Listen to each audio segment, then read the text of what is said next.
Ela achava que estava destruindo a vida da enteada, forçando um casamento com um homem da rua. Mas o que Laura não sabia era que essa decisão mudaria tudo, não só para Clara, mas para todos ao seu redor. Uma história de traição, vingança e um segredo sombrio prestes a ser revelado. Você está pronto para descobrir o que acontece quando o passado vem cobrar seu preço? Antes de continuar, não se esqueça de se inscrever no canal e deixar o seu like se você também adora histórias cheias de reviravoltas e emoção. Agora, prepare-se para o que está por vir. As nuvens de chuva pairavam baixas sobre a antiga mansão de portões de ferro retorcido, refletindo a atmosfera sombria daquele lugar. O vento uivante soprava pelas frestas da fachada, onde gárgulas de pedra pareciam observar silenciosamente os transeuntes. Dentro da casa, Clara, uma jovem de olhar doce, porém cansado, observava a tempestade se formar pela janela do corredor principal. Ela sentia o coração apertado, pois a última conversa que tivera com sua madrasta, Laura, deixara claro que algo terrível estava prestes a acontecer. A moça estava longe de imaginar que, em poucas horas, sua vida seria virada do avesso por uma decisão sem escrúpulos que a obrigaria a selar um destino incerto ao lado de um estranho. Clara era uma figura delicada. Vestia um vestido simples de tons claros e seus cabelos escuros caíam em suaves ondas pelos ombros. A cada rajada de vento que fazia o vidro vibrar, o coração dela também vacilava. Seu pressentimento de perigo não era aleatório. Laura passara as últimas semanas insinuando que o beneplácito que concedia à enteada estava perto do fim. Não era segredo que a madrasta desprezava qualquer sinal de compaixão ou altruísmo, características que Clara carregava como parte essencial de quem era. Clara tinha cerca de 8 anos quando Laura surgira na vida de sua família. Naquele período, após a perda da mãe, ela e o pai, Henrique, viviam uma rotina triste, porém unida. Ele, um homem de negócios e dono de algumas propriedades, fora arrebatado pela beleza enigmática e pela autoconfiança de Laura.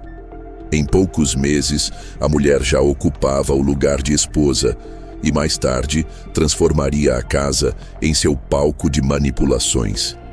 Embora nunca tivesse sido afetuosa, Laura mascarava sua frieza com presentes caros e comentários esparsos de carinho. Era um verniz perfeito para enganar olhares pouco atentos. A mulher sabia como seduzir, convencer e subjugar. Com o tempo, Clara percebeu que a influência de Laura crescia e o controle sobre as finanças de Henrique também aumentava. Em paralelo, a madrasta exibia um desprezo quase indisfarçável pelos modos gentis e pela compaixão de Clara. Se a menina demonstrava qualquer inclinação a ajudar empregados da mansão ou pessoas carentes, Laura logo a repreendia, dizendo que a bondade era uma fraqueza. Para ela, o mundo se dividia entre os que dominavam e os que eram dominados. Não tardou para que Henrique adoecesse. Foi algo súbito. Clara tinha 14 anos quando ele começou a apresentar uma fadiga constante e uma tosse que não passava. Em questão de poucos meses, o pai definhou, vindo a falecer em um hospital particular, em circunstâncias estranhas que jamais foram profundamente investigadas.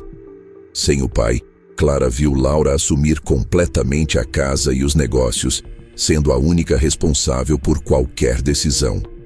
A jovem, então, ficou dependente daquela que, agora, era sua tutora legal. Os anos seguintes foram solitários para Clara, que passou a ser dominada pelas vontades de Laura.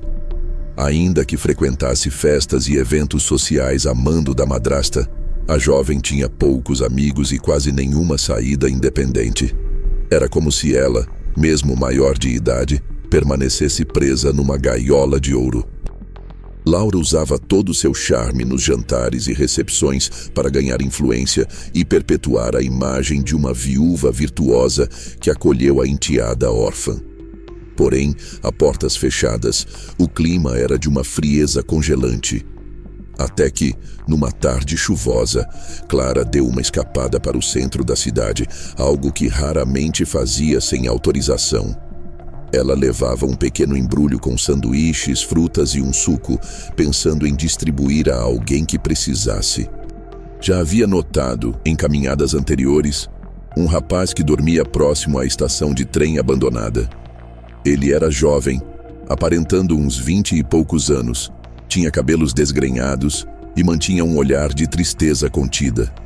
Quando Clara se aproximou, o rapaz estava encolhido contra a parede de concreto sujo, tremendo de frio. Ela estendeu o embrulho, oferecendo o alimento. Seus olhos encontraram os dele, e ela percebeu a surpresa, depois uma gratidão silenciosa. Ele abriu o pacote, pegou um dos sanduíches e o devorou como se não comesse há dias. Quando terminou, conseguiu murmurar um "obrigado".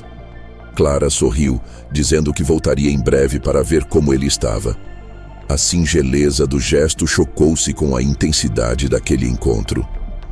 Rafael tinha 28 anos, mas parecia carregar o peso de uma vida inteira de infortúnios. Mora nas ruas há tempo suficiente para ter perdido quase tudo, inclusive a esperança de um dia retomar o que um dia chamou de lar. Suas lembranças eram confusas como vislumbres de um passado que se esfarelara gradualmente. Ele falava pouco sobre o motivo de estar ali, mas dentro de seu coração sentia que um dia fora mais que um simples mendigo. Naquela noite em que Clara oferecera comida, ele sentiu algo diferente, uma fagulha de humanidade. Não era só a fome que fora saciada, mas a constatação de que, mesmo tendo o mundo lhe virado as costas, ainda havia quem estendesse a mão. Pela primeira vez em muito tempo, Rafael experimentou um resquício de esperança. Não conhecia Clara, mas aquele gesto ficaria marcado. Laura, sempre atenta aos passos de Clara, acabou descobrindo que a enteada havia se aproximado de alguém das ruas. A descoberta a encheu de raiva. Ela detestava qualquer demonstração de generosidade vinda de Clara e odiava ainda mais que a jovem tivesse qualquer tipo de vontade própria. Depois de muito refletir, criou um plano cruel. Destruir a pureza de Clara, obrigando-a a se casar com o tal homem que ela ajudava. Assim que arquitetou cada detalhe, Laura chamou Clara ao escritório da mansão. Lá, sentada em uma poltrona de couro, as luzes baixas refletindo em seu rosto duro, a madrasta foi direta. "Você vai se casar com aquele homem que vive nas ruas." Clara quase caiu para trás. O coração disparou. Não havia como aceitar aquilo. Entretanto, Laura sempre tinha uma carta na manga. Com um olhar gélido, disse que, se Clara se recusasse, ela usaria seu poder para bloquear toda e qualquer herança que a jovem pudesse ter direito. E ainda difamaria o nome do falecido pai de Clara, arruinando a memória que a jovem tanto prezava. A chantagem dessa vez parecia impossível de ser contornada. "Não se iluda, menina. Eu domino tudo. Se não seguir minhas ordens, você vai perder até esse teto que tem sobre a cabeça", acrescentou Laura. Poucos dias depois, um carro de luxo encostou perto do beco onde Rafael costumava passar as noites. O motorista, elegante e silencioso, anunciou que alguém muito influente queria falar com ele. Confuso, mas sem muita alternativa, Rafael acompanhou o homem até a mansão. Lá, foi recebido por Laura em uma sala impecavelmente decorada. A madrasta de Clara ofereceu a ele comida, roupas limpas e um banho. Aquele conforto parecia surreal para alguém que vinha dormindo no chão frio havia tanto tempo. Depois de um jantar estranho, Laura explicou sua proposta. "Eu quero que você se case com minha enteada. Receberá tudo do bom e do melhor. Terá teto, comida, roupas novas, dinheiro. E, claro, fará exatamente o que eu mandar." Rafael, chocado, ficou sem fala. Casar-se com uma desconhecida? Vivia num inferno diário e, ainda assim, algo naquela mulher, Laura, lhe causava calafrios. Ela o olhava como se ele fosse um objeto descartável. Antes que ele pudesse pensar em recusar, porém, Laura jogou mais uma isca. Pense bem, você finalmente terá uma chance de sair das ruas. Seria estúpido recusar. Quando Clara descobriu que Rafael estava hospedado num dos quartos de hóspedes, entrou em pânico. Não entendia o que a madrasta tramava especificamente, mas intuía que Laura pretendia humilhá-la, prendendo-a num casamento sem amor. Ao mesmo tempo, a jovem sentia pena de Rafael. Ele fora claramente manipulado pelas falsas promessas da madrasta. Certa manhã, Clara reuniu coragem para falar diretamente com ele, batendo à porta do quarto luxuoso. Rafael a atendeu, trajando roupas novas que ainda não lhe cabiam com naturalidade. Ele parecia tão deslocado quanto ela. "Então você é a moça que me ajudou aquele dia, não é?" disse ele com a voz suave. Clara confirmou com um aceno de cabeça, o coração ainda disparado. Não conseguia conter o constrangimento da situação. "Eu não quero que você se sinta obrigado a nada", murmurou ela. "Sei que Laura deve ter lhe feito uma proposta, mas não quero que ninguém se sacrifique por minha causa." Rafael, olhando para os próprios sapatos, respondeu quase sussurrando: "Eu passei fome, frio, desespero. Não tenho perspectivas. Sei que isso parece loucura, mas é a primeira vez que me oferecem alguma saída." Os dois, então, ficaram em silêncio. No fundo, cada um entendia que Laura estava usando o desespero de Rafael e a fragilidade de Clara para realizar um objetivo doentio. E sabiam que poderiam se tornar peças de um jogo sujo de poder. Conforme os dias se passavam na mansão, Rafael não conseguia evitar certos lampejos do passado. Ao ver determinados cômodos, objetos antigos ou fotografias cobertas pelo pó, sentia como se parte de sua memória tentasse emergir. Ele não conseguia organizar essas lembranças de forma coerente, mas havia algo nos corredores e na aura daquele lugar que o incomodava, como se a mansão guardasse segredos que também diziam respeito a ele. Certa tarde, Clara o encontrou parado diante de um quadro de família pendurado no hall. Era uma pintura de Henrique, o falecido pai de Clara, ao lado de sua primeira esposa, a mãe de Clara. Rafael se aproximou tanto da moldura que podia notar até a textura das pinceladas. Seu coração disparou de forma inexplicável, como se aquela imagem lhe despertasse algo muito além de simples curiosidade. Laura, determinada a acelerar seus planos, organizou o matrimônio de maneira relâmpago. Em menos de uma semana, decoradores, floristas e um padre contratado às pressas transformaram os jardins da mansão num cenário luxuoso. Clara foi vestida com um traje de noiva deslumbrante, mas seu semblante transparecia profunda tristeza. Rafael, enfiado em um terno bem cortado, também demonstrava apreensão. Nenhum dos dois sorriu ao caminhar até o altar improvisado. Poucos convidados estavam presentes. Em sua maioria, eram conhecidos de Laura, pessoas ricas e influentes que apreciavam qualquer excentricidade. Curiosos, cochichavam sobre como a enteada da anfitriã poderia se casar com um homem sem passado ou classe.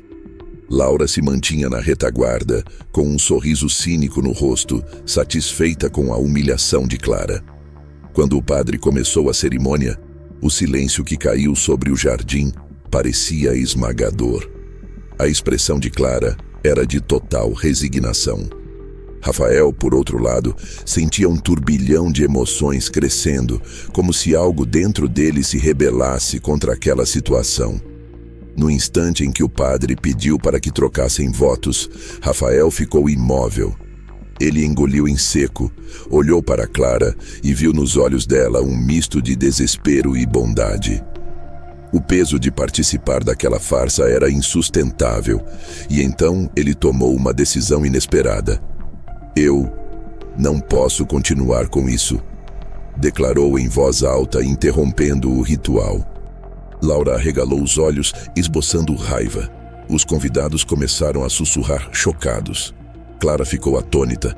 O padre recuou um passo, confuso. Como assim? Indagou Laura com um tom de ameaça.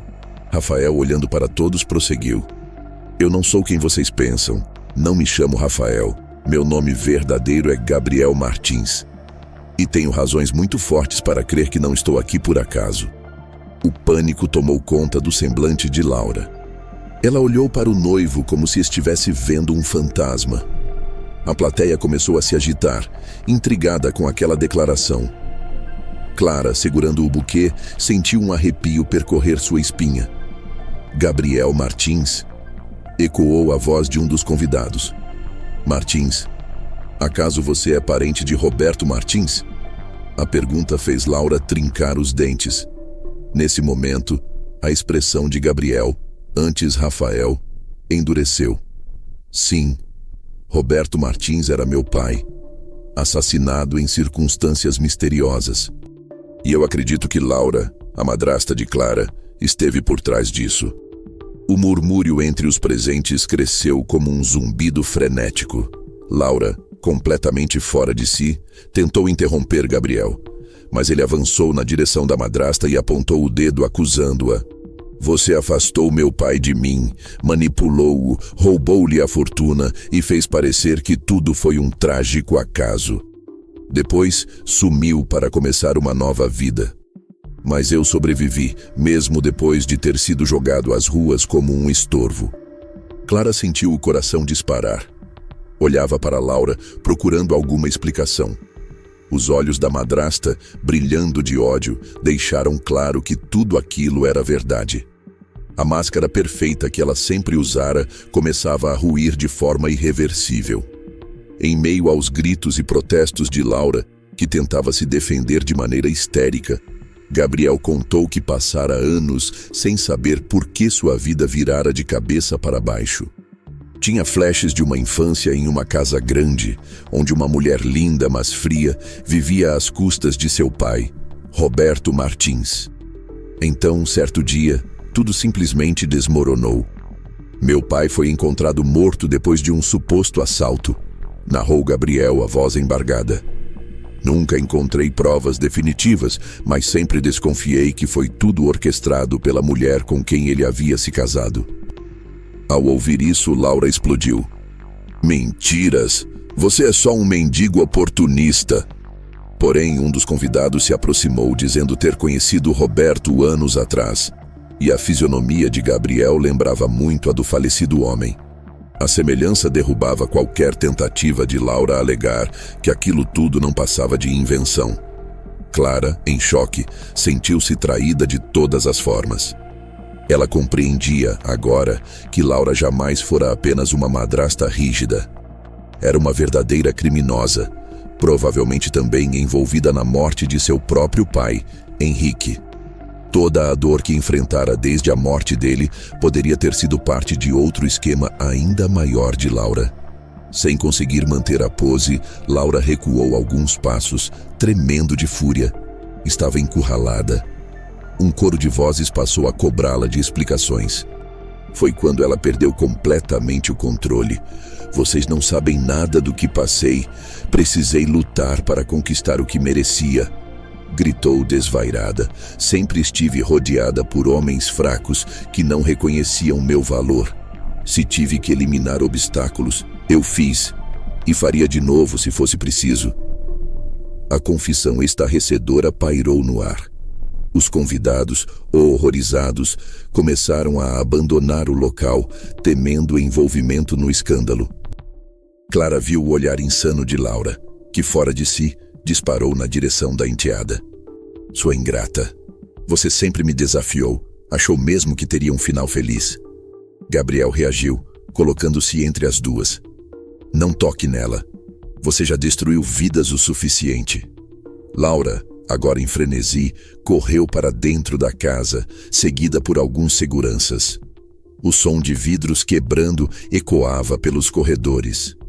Clara e Gabriel, atônitos, foram atrás, temendo o que a madrasta pudesse fazer. Quando a encontraram na sala de estar, Laura remexia gavetas, procurando algo, até que sacou um pequeno revólver com o cano prateado, apontando-o para Gabriel. A chuva que antes ameaçava começou a cair forte sobre o telhado. Trovões ribombavam e relâmpagos iluminavam a cena. Laura, com a arma em punho, tremia. Não se sabia se de raiva ou de medo. "Você destruiu tudo", gritou ela para Gabriel. "Passei anos tentando apagar qualquer rastro seu, mas Clara, com sua maldita mania de bondade, me obrigou a trazê-lo para cá, e agora todo o meu império vai desmoronar." Clara suplicou. "Laura, pare. Você não precisa fazer isso. Já perdeu." Mas a madrasta estava determinada. "Perdi? Não. Ainda posso sair daqui sem ser presa, se calar vocês de uma vez." O dedo de Laura tensionou o gatilho, mas Gabriel, num ato reflexo, agarrou uma cadeira próxima e a arremessou em direção a ela. O estampido do revólver ecoou, atingindo o teto. As faíscas do disparo dançaram no ar. Em meio ao barulho ensurdecedor, seguranças e alguns funcionários surgiram para tentar contê-la. Foi então que Laura percebeu que estava cercada. Em pânico, ela derrubou um vaso, correu em direção a uma porta lateral e sumiu sob a tempestade que castigava o jardim. Laura avançou para a garagem da mansão, onde havia um carro de luxo estacionado. Sem hesitar, ligou o motor e disparou contra o portão principal, que se abriu com a força do veículo. Clara e Gabriel chegaram a tempo de vê-la se afastar, quase perdendo o controle nas curvas molhadas. Mais atrás, um dos empregados da família, fiel a Clara, já havia chamado a polícia. Por alguns minutos, o carro de Laura zigue-zagueou pelas estradas escuras que circundavam a propriedade. O vento e a chuva tornavam a visibilidade quase nula. A cada curva, o veículo parecia prestes a capotar. Num lampejo de loucura, Laura acelerou ainda mais, como se preferisse arriscar a própria vida a enfrentar as consequências de seus crimes. A viatura policial logo se aproximou, surgindo com sirenes agitadas no espelho retrovisor. Era tarde demais para Laura. Em um trecho perigoso, a estrada beirava um precipício íngreme. Quando ela tentou desviar de um galho caído, perdeu o controle. Em poucos segundos, o carro derrapou, bateu no guardrail e se lançou pelo barranco. O som da colisão foi arrebatador. O capô ficou destruído e a explosão que veio em seguida iluminou o céu cinzento como um clarão macabro. Na mansão, Clara e Gabriel aguardavam notícias ao lado dos policiais que já haviam chegado. Era inevitável que perguntassem sobre Laura, mas as perguntas foram cortadas assim que um dos agentes recebeu a ligação pelos comunicadores. Acidente fatal. O carro saiu da pista. Explodiu ao colidir com rochas na encosta. Nenhum sobrevivente. Clara abraçou Gabriel, as lágrimas escorrendo pelo rosto. Era um misto de alívio e choque. Por mais que Laura fosse uma madrasta cruel e que carregasse crimes terríveis, aquela morte violenta e repentina não deixava de ser trágica. O fim de alguém que, de tanto perseguir a ganância, perdeu tudo, inclusive a própria vida. A polícia recolheu depoimentos, revistou a casa e garantiu que a mansão permaneceria sob os cuidados de Clara, a herdeira legal, até que a justiça determinasse os próximos passos. Gabriel, ainda confuso com tantas revelações, ajudou no que pôde, mas sentia-se em um torvelinho de emoções. Era agora livre para reconstruir sua história, mas também estava abalado com a intensidade das últimas horas. Nos dias que se seguiram, Clara forneceu às autoridades todo tipo de documentação que pudesse auxiliar na investigação dos crimes de Laura.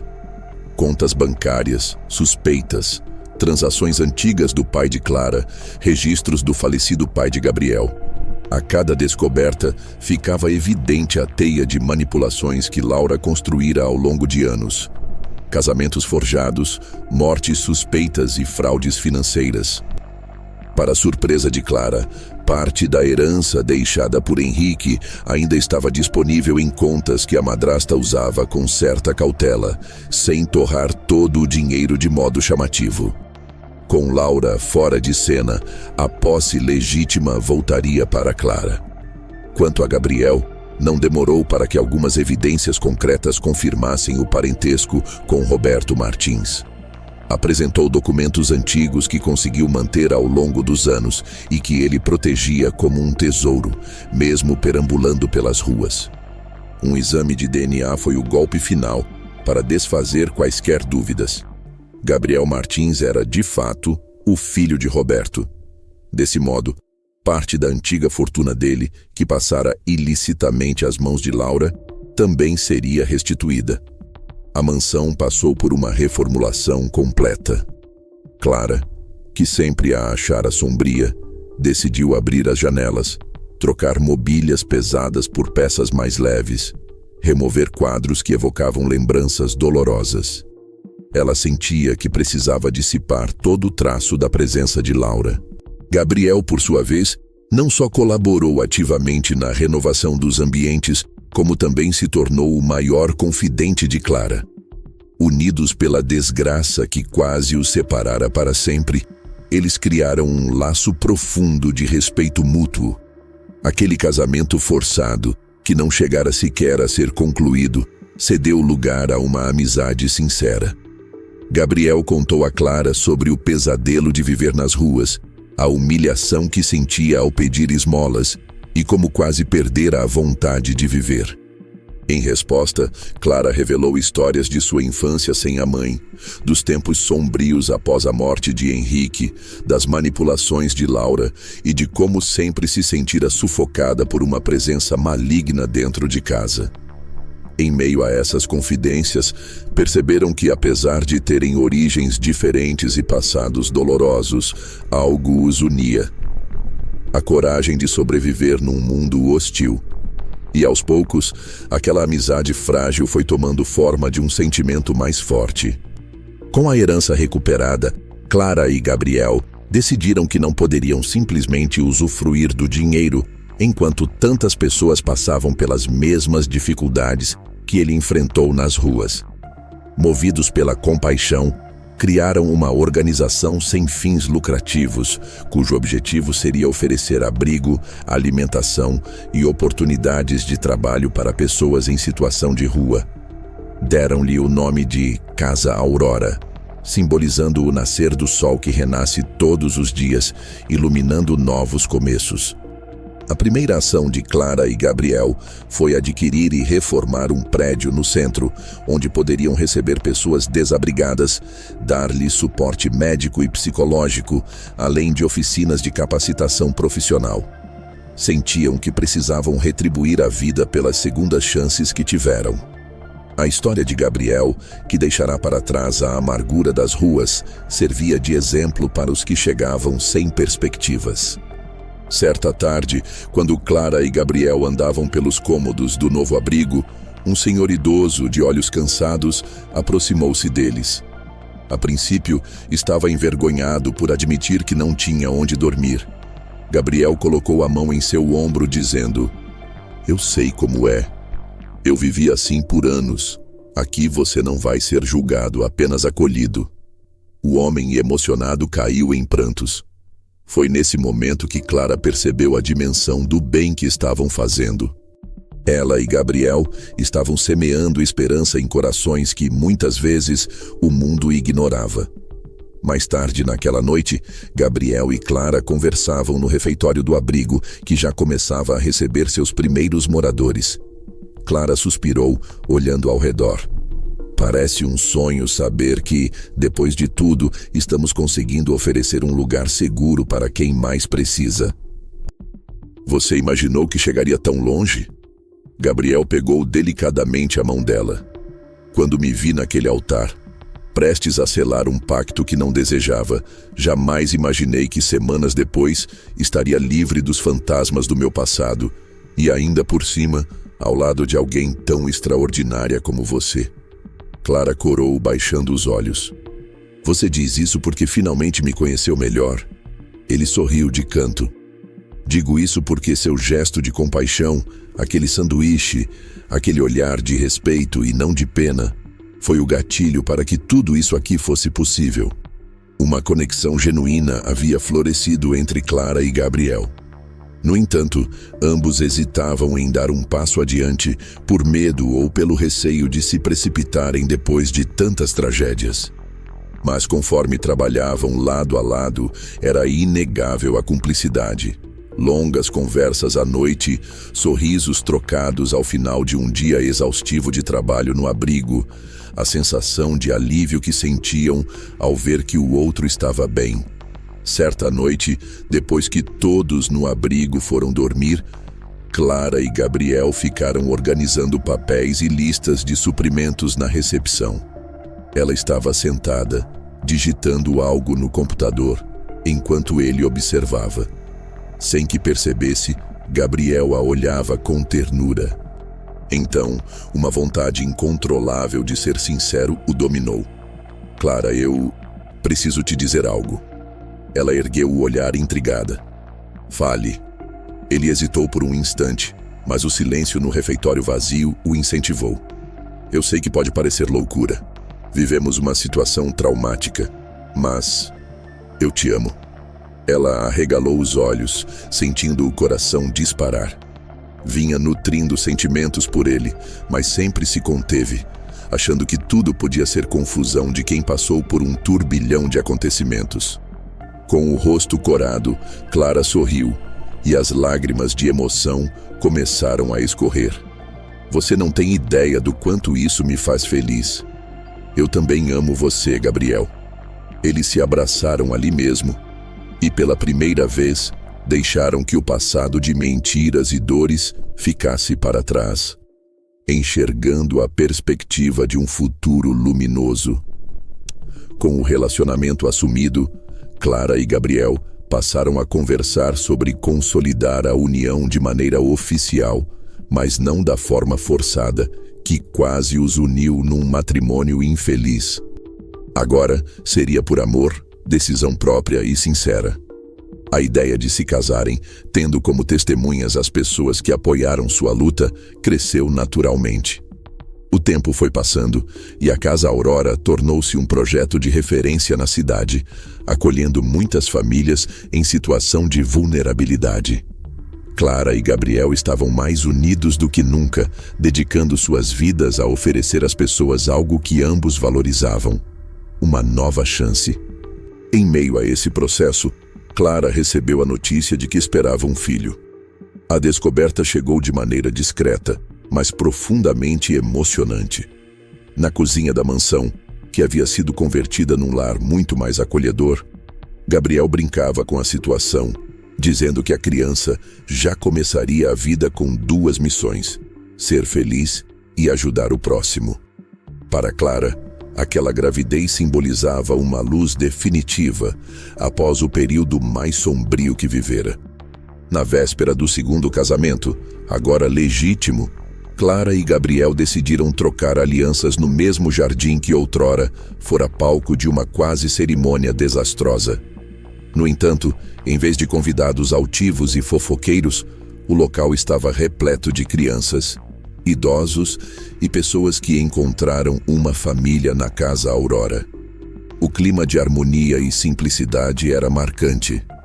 Durante a celebração, Clara vestiu um vestido branco simples, sem ostentação. Gabriel vestia um terno azul claro. Ao lado deles estava o padre que se dispusera a oficiar a cerimônia sem qualquer pompa. Quando enfim trocaram os votos, o sol se pôs no horizonte, tingindo o céu de um laranja vibrante.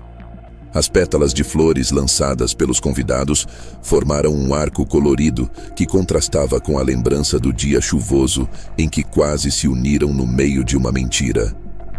Em meio aos aplausos emocionados, Clara e Gabriel se beijaram, selando o amor que surgira de um caos inimaginável. Ali, onde outrora havia engano e dor, agora reinava a renovação. Os meses seguintes trouxeram mudanças e alegrias.